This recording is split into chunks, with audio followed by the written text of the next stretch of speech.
अस्सलाम वालेकुम फ्रेंड्स, मैं हूं मुज़म्मिल अब्बास और आप देख रहे हैं मेरा YouTube channel health tips. Video में आगे जाने से पहले एक बात नोट कर लें कि मेरी जो वीडियो है उसका जो मवाद होता है वो सिर्फ मालूमाती और तालीमी मकासद के लिए दस्तयाब किया गया है। अब आते हैं वीडियो की तरफ। आज मैं आपको जिस मेडिसिन के बारे में रिव्यू देने जा रहा हूँ वो है एसिफाइल सिरप। इस सिरप से अक्सर लोग वाकिफ़ हैं। ये बच्चों में काफ़ी ज़्यादा इस्तेमाल किया जाता है और डॉक्टर इसको बहुत ज़्यादा प्रेस्क्राइब करते हैं। आज हम बात करेंगे कि इसका इस्तेमाल क्यों करवाया जाता है, किन किन बीमारियों में इसका इस्तेमाल करवाया जाता है, कौन सी दवा शामिल है, कैसे काम करती है, इसके साइड इफ़ेक्ट्स क्या हैं और इसका तरीका इस्तेमाल क्या है। तो सबसे पहले अगर बात की जाए तो इसका नाम एसिफाइल है। इसको नबी कासिम इंडस्ट्री बना रही है, जो कि एक मल्टीनेशनल कंपनी है। ये हर अच्छे मेडिकल स्टोर और फार्मेसी पर अवेलेबल है। इसके अलावा अगर बात की जाए तो इसमें कौन सी अद्वियात शामिल हैं, तो पहले नंबर पर इसमें जो है वो एसिफाइलिन पेप्राज़ीन और दूसरे नंबर पर डाइफेनहाइड्रामीन शामिल हैं। अब अगर बात की जाए कि एसिफाइलिन पेप्राज़ीन क्या है, तो एसिफाइलिन पेप्राज़ीन जो है ये ब्रोंकोडायलेटर अद्वियात में इसका शुमार होता है।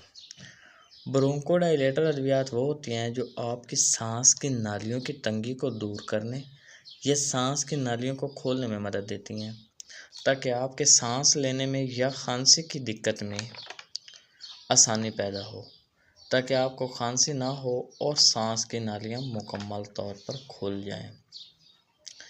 इसके अलावा दूसरे नंबर पर डाइफेनहाइड्रामीन है।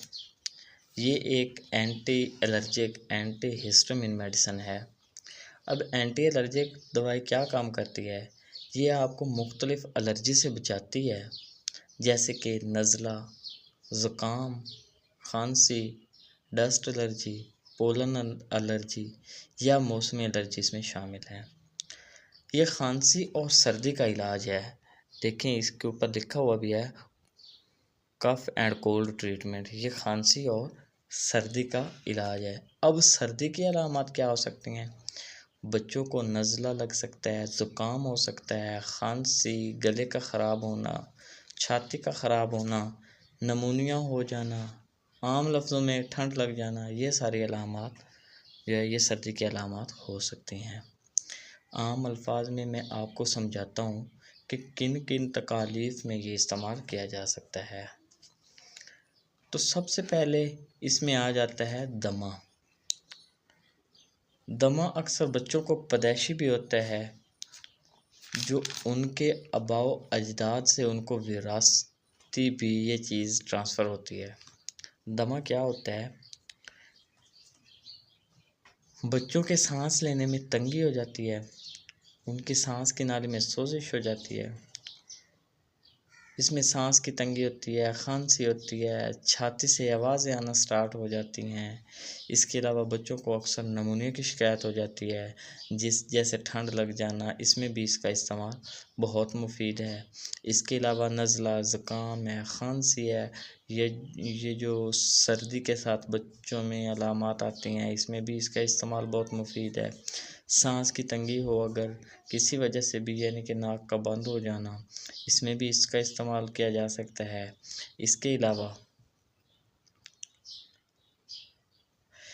अलावा अगर देखें तो इस पर लिखा हुआ भी है कि अगर आपके फेफड़े के मसल में खिंचाव आ जाए, ये देखें ये सारी डिटेल इस पे लिखी हुई है कि अगर आपके फेफड़े के जो मसल हैं उनमें खिंचाव आ जाए तो उस वजह से सांस की जो नालियाँ होती हैं वो तंग हो जाती हैं, तो उसमें भी इसका इस्तेमाल किया जा सकता है। अक्सर आपने नोट किया होगा जब बच्चों को सर्दी लगती है तो छाती से आवाज़ आना स्टार्ट हो जाती है, जिसकी वजह से सांस की नाली जो होती है वो तंग हो जाती है और सांस जो होता है वो तेज़ हो जाता है, सांस तंग आना स्टार्ट हो जाता है। तो इस कंडीशन में भी इसका इस्तेमाल बहुत मुफीद है।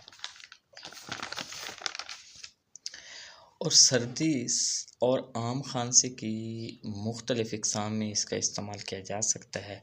ख़ास तौर पर ये हामिला ख़वातीन को हमल के दौरान खांसी हो जाती है, जिसकी वजह से उनको बहुत बड़ी दिक्कत का सामना करना पड़ता है, तो उस दौरान इस सिरप का इस्तेमाल बहुत मुफीद है।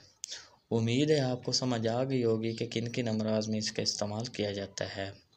तो आइए अब बताते हैं इसके साइड इफ़ेक्ट्स क्या हैं।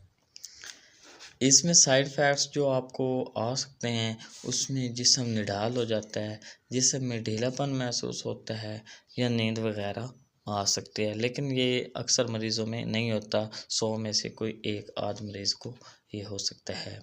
इसके बाद अगर बात की जाए इसकी खुराक की कि किस तरह ये देना चाहिए, तो बड़ों के लिए 1 से 2 चाय की चम्मच दिन में 3 से 4 मरतबा रोज़ाना, और बच्चों के लिए आधा से 1 चम्मच दिन में 3 से 4 मरतबा रोज़ाना, और नौज़ायदा बच्चों के लिए चौथाई चम्मच डॉक्टर की हिदायत के मुताबिक इस्तेमाल करना चाहिए।